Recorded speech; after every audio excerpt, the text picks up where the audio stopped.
So training camp is underway, and the Washington Commanders wide receiver room intrigues me a lot because there are a couple of guys that I want to see make this roster, but I'm just not sure if that's going to happen. Let's talk about it. How I feel? Blessed. What I want? Get back slow. I love the way she rockin' it. I love the way she move it, shake it all day. When she cry for him, the shawty is the winner.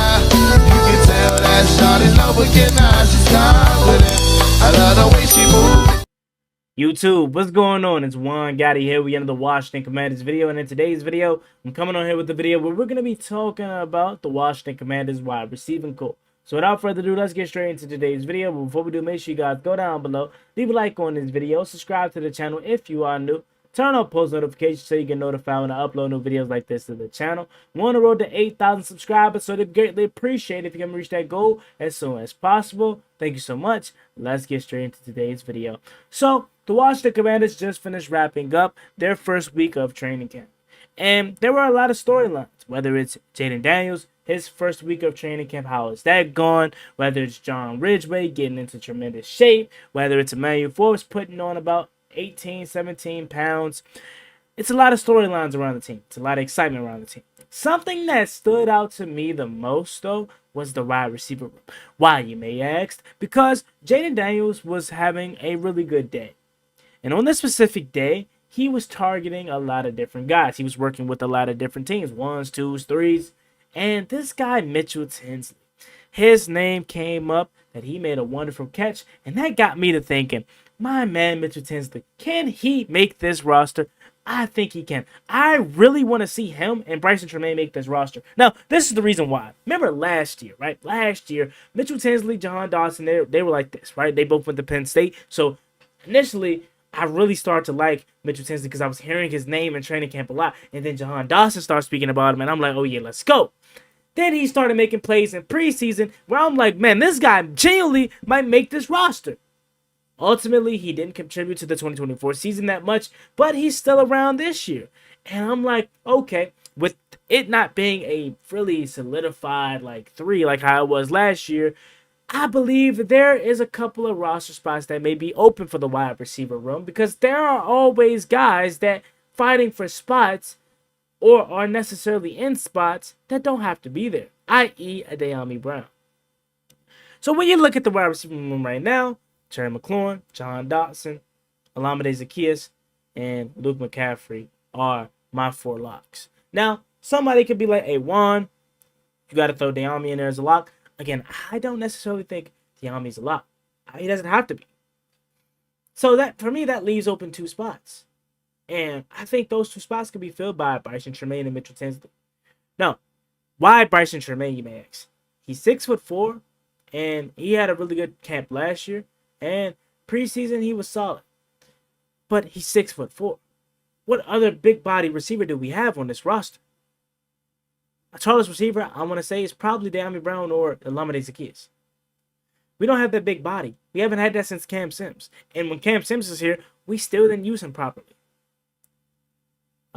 If you don't have tight ends down there all the time, or not rather, I doubt you have tight ends. If you want to have tight ends down there and you want to have a big body receiver in the red zone, that can work too, right?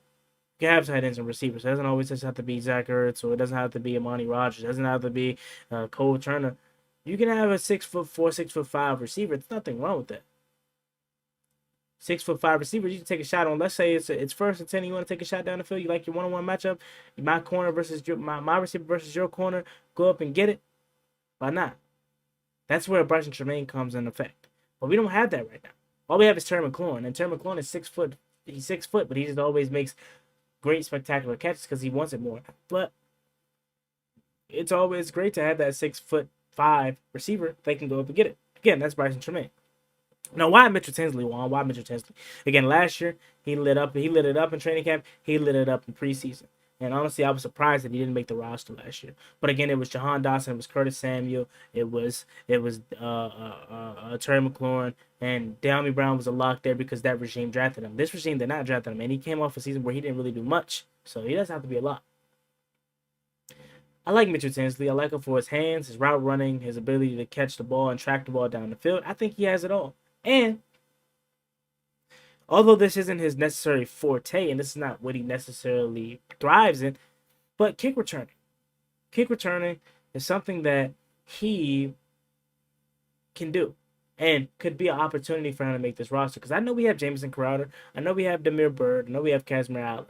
Jamison Crowder is probably the other lock, but let's say you get later into camp, and he, that being Mitchell Tinsley, is really good on as a wide receiver. He's doing solid as a kick returner slash punt returner. Maybe you bring him on instead of an older Jamison Crowder. Yeah, you resign Jamison Crowder to a 1-year deal, but he doesn't necessarily have to make this roster. OG doesn't have to make this roster. Do we think OG's going to make this roster? Yeah, I do, but he doesn't necessarily have to.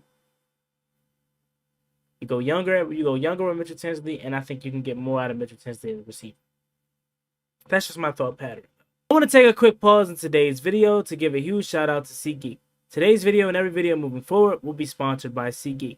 Are you looking for cheap and affordable tickets? Well, SeatGeek is the place for you, as they take all the tickets across the globe and put them into one interface. And they rate them from green to red to let you know if you're getting a good deal or not. And right now, right now, you can get $20 off your first purchase by punching in the promo code JuanGotti, and $20 off your purchase will be added. I'm telling you, this is a must grab right now, because I know tickets are expensive, and who doesn't like saving money? Or let's say you bought the tickets and you want to have cheap parking, because you know parking is also expensive. Well, $20 off your parking. Juan Gotti, use that promo code right now, and I'm telling you, you're not going to regret it. Back to the video. So yeah, y'all, that's just really my thoughts on today's video. Is I think guys like Mitchell Tinsley and a guy like Bryson Tremaine should make this roster, but I'm just not sure if that's going to happen. Because again, you got OG and Jamison Crowder, who can be 5, and I think Luke McCaffrey, Jahan Dawson, Terry McLaurin, and Lamade Zaccheaus are your 4 locks. So that leaves open 2 spots, and I think 1 may be occupied by Jamison Crowder. But again, doesn't necessarily have to be, because OG doesn't have to make this roster. Let me know what you guys think about this down below in the comment section. As always, it's me and boy Juan Gotti. Like, comment, and subscribe to the channel. Hello to the Washington Commanders. Y'all have a blessed one. Stay safe. Peace.